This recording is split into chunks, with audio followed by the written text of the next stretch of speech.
I'm Anna and welcome to the Mind in Harrow's YouTube channel. I'm the CEO of Mind in Harrow and today I'll be answering some questions.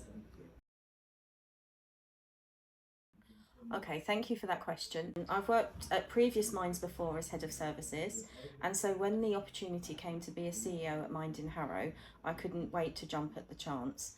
I've lived in the local area, well in Hertfordshire and Watford before, so Harrow is a borough that I know very well, and so that was the reason I came here.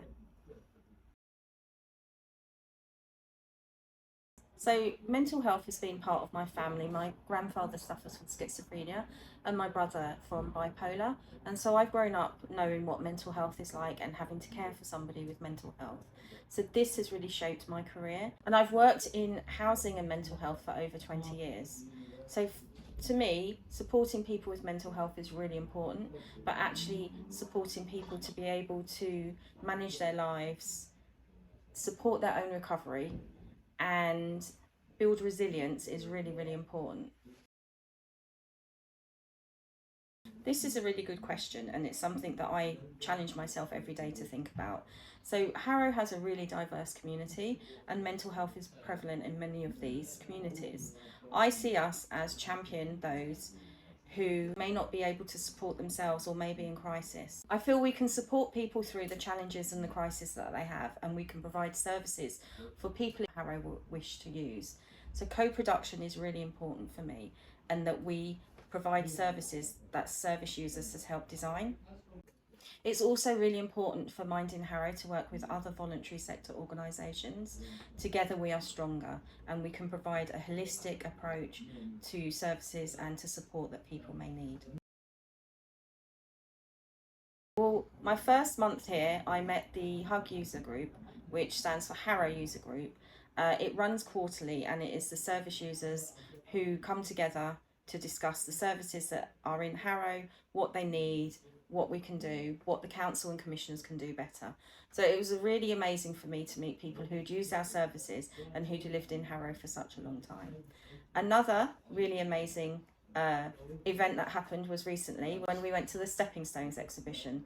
So Stepping Stones is one of our adult support services, and we had an exhibition of people's artwork and to understand from them how art or creativity and how Mind in Harrow has supported their well-being over the years. Honestly, the biggest challenge we have is funding. To get funding in to provide services for young people and adults that can help them prevent crisis and maintain their well-being. And it's a real challenge. And even though politicians and government will say that there is money there available for mental health services, you don't see it on the ground. Another major challenge we have in Harrow is that we have many diverse communities, and actually mental health is still stigmatised in many of them. So breaking into those communities, understanding their needs and being able to meet them is a real challenge. Well, I always say lead by example. So I would never expect somebody who worked for me or volunteered for Mind in Harrow to do something that I hadn't done. And in previous roles, this has meant, for example, in housing, I've picked up the litter when the schemes have been dirty, although sometimes people don't actually follow your lead. So it's really important for me that people can see that I'm inclusive. I have an open door policy. If anybody needs something, they can come to me. And it's really important that we foster a culture of learning and development for staff and volunteers. Well, it's not for money that we join the non-profit sector, is it? But I would say if you are passionate, look at volunteering opportunities. It may not be that you have the academic qualifications that you need, but actually, for me, it might be, it's more important that somebody has the soul and the heart and the values that we want for mental health work and for charity work. So go out there are some amazing organisations that you can volunteer for, us being one of them, and see if there are any opportunities for you. Well, quite honestly, I don't. But I know I should. So if I'm answering this as a professional, I would say separate home, separate work, and give yourself time and do activities that you enjoy. You need to take time out.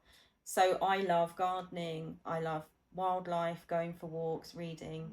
I do like my cat, so he has a priority when I get home. And for work, I do like to have a plan. I do like to plan, I do like to have a list. I love to write things down so that I'm really super organised. But I would say it's very challenging, and be kind to yourself. You need to be kind. As leaders, we're never as kind as we should be to ourselves, and that self-care is really important. So take the time out to do what you want.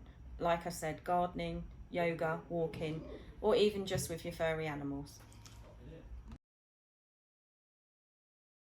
Well, I would like to say to all of those of you suffering from a mental illness, or perhaps just having a bit of a bad day, we're here to help.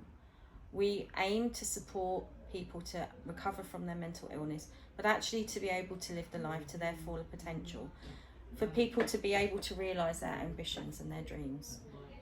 It can be that somebody comes to us and they may be in crisis, or they may just be having a bit of a low day. But actually, all of that is really important.